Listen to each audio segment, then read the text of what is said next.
Guys, what is up? Welcome to another episode of Maximilian Must Know. This is a video I wanted to do about really for new perfumers, people who are just starting off, and the question of, is it better to work as a new perfumer with raw materials or to work with diluted materials? It's a very important decision for anyone who's learning to become a perfumer at home to think about. And, when I first, over a year, that was almost a year and a half ago, when I started getting into purchasing materials to make perfumes at home, I got all these materials from Perfumer's Apprentice. I spent 6 weeks just studying the materials, learning them. And then I decided I wanted to blend them. And what I realized is to make a 10 gram or about 10 ml size experiment at 10% the concentration, I would need a gram of raw material. And I realized that a gram isn't very much. Let's say it's 30 to 50 drops. I don't work in drops. Another thing I highly recommend is you never work in drops, you work in weight. Get a scale, there's many cheap ones out there. But 30 to 50 drops doesn't give you a lot of room. So you'll see a perfume formula online, and you'll see there's materials in that perfume that are going to be 1% or way less of the total concentration. So if you're talking of 1% or less of 30 drops, what do? How do you make a third or less of a drop? And that really confounded me. So it was on an online board, and I asked people what they did. And I learned that a lot of perfumers work in dilution. Sarah from 4,160 Tuesdays works in dilution. She told me Jean-Claude Elena works in dilution as well. There's perfumers that do not work in dilution. Paul Kyler does not.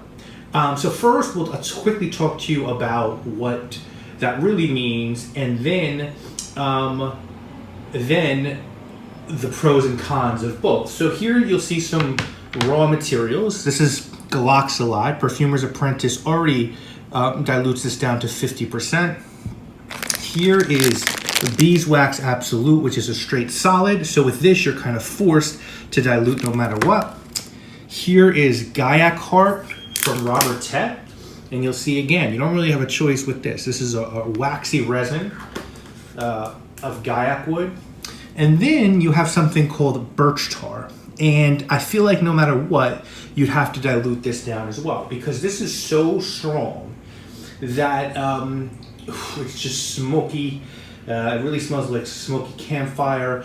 If you put this raw in a formula, it would totally overwhelm it. So even if you don't dilute your materials, you want to dilute this one down to 10%, 1%, something like that. Probably 1% or less. Perfumers always dilute their Civet down because that's just too overwhelming. You might want to dilute your oud down for cost measures, stuff like that.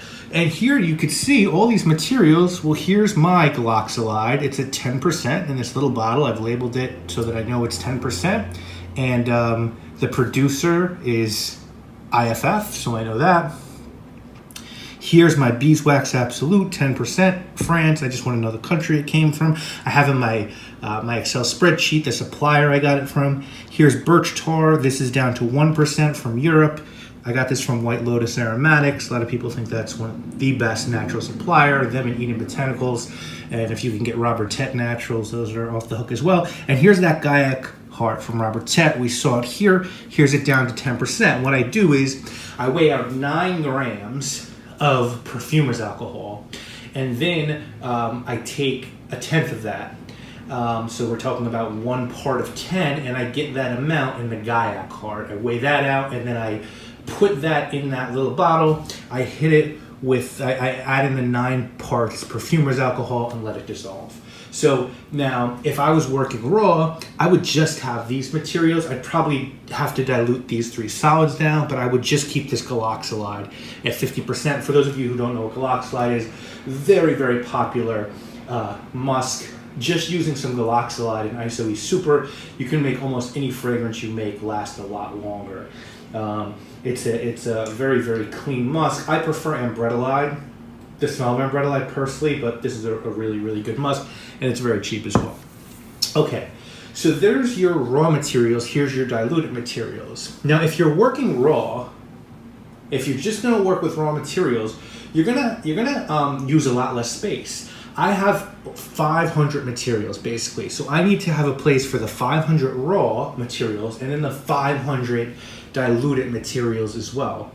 And if you're making a creation, what's also great about working raw is if you're making a fragrance, you can make the 1 gram, 2 gram experiment, and then you can decide how much alcohol to add to it. So you can decide whether you want a 20% concentration fragrance, 10% if you want to go less for an eau de cologne, if you want to go higher for an extrait de parfum. It's really all up to you. You're also going to use a lot less of Perfumer's alcohol because you're keeping the raw material. 500 materials I have are all diluted. So think about how much Perfumer's alcohol I've used. A lot. I spent a lot of money on it, and anytime I go through a material, I gotta add more Perfumer's alcohol to it to stretch it out. Now you're saving a cost on the raw material, and so it's probably a better deal, but you're gonna go through a lot of Perfumer's alcohol, and you're gonna go through a lot of bottles. I have over 500 of these little bottles. They're not super expensive. I want to say they're 25 cents a pop with the polycone caps, which is what I like. So 500 times 20, you're talking about $100, you know, for bottles if you have 500 materials, which is a lot of materials. Now, if you're working in dilution, which is what I am doing, and I think it's the right way to go, but I'm going to give you some caveats at the end of this video. I think first of all, you're going to get to know your materials better. I can't tell you how different something smells if you get it from the perfume, you know, from the store, from the supplier. You stick a strip into it and you smell it. Well, when it's in Perfumer's alcohol, it kind of opens up a little bit. It aerates. It's kind of like swirling a wine.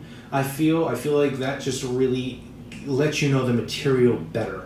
And gives you a more rounder appreciation of that material and how it's actually going to smell in Perfumer's alcohol. So I think first of all, that's a really great piece of working in dilution. I think you really understand your materials better.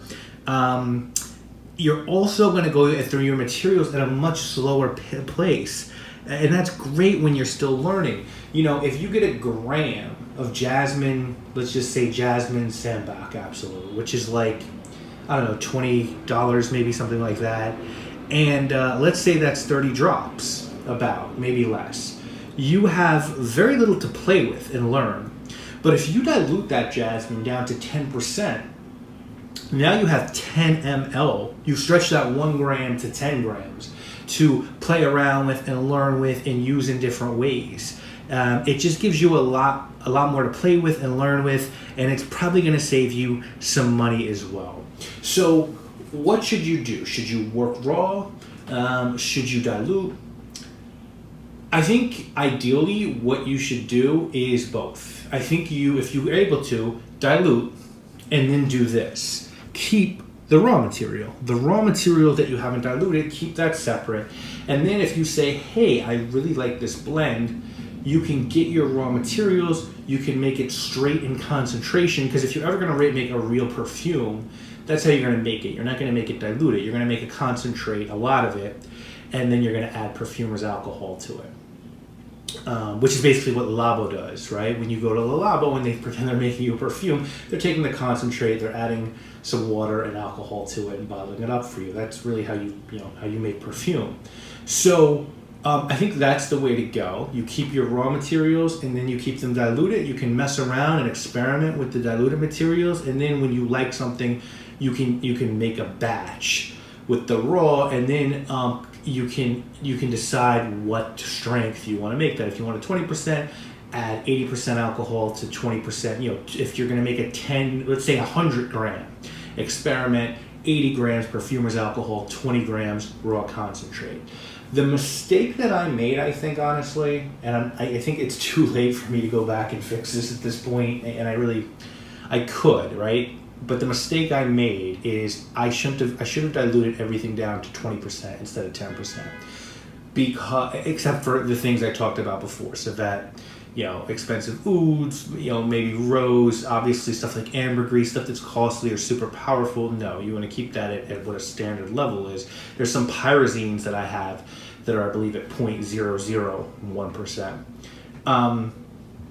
But the reason why I think it's 20% is the number I should have gone with is because I can't see selling a perfume or making a perfume for people that would be at less than the 20% concentration, because that's really eau de parfum. And I probably would even like to go a little bit further, extrait, and maybe 25 to 30% for some stuff. So being at 10%, I'm not really getting a great representation of what I want my final product to be like, or how these materials should smell. They're a little, some of them are light. Sandalwood at 10%. Isn't going to smell like what I want it to smell like in a blend. Now, what I could do is every time I run out of material, I could refill it at 20%, and I might go to that at one point, but I don't know. So if I were giving you advice, I would say dilute if you have the room and you can afford to do it, financially and spatially.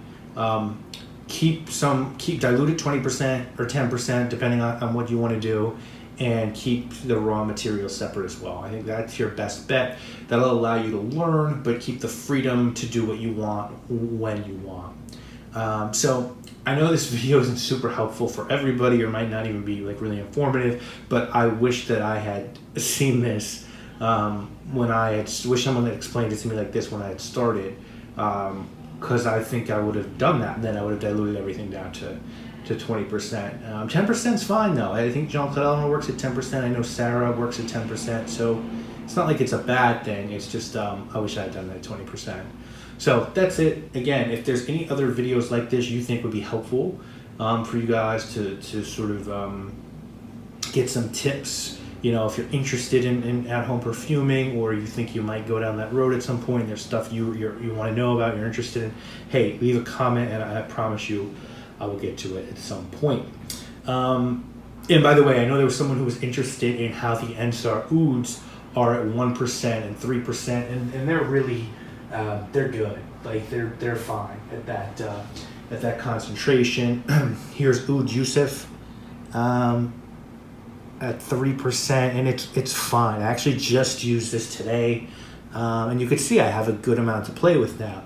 I used this today in a blend of the first fragrance I'm hoping to commercially release. Wanted to see what it would smell like in that fragrance. So yeah, even at 1%, the Ensar stuff is so good. You can use it, and it's identifiable in a blend.